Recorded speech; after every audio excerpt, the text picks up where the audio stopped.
con Barreca che esulta come se avesse segnato un gol.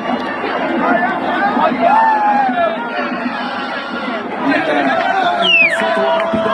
Veniamo dall'inferno e andremo in paradiso come amaro, come il Signore ti piace. Pallone in avanti, colpo di testa, ancora a cercare Pavoletti da parte di Perez, poi cerca addirittura il tiro da centrocampo. E dice l'arbitro che è finito.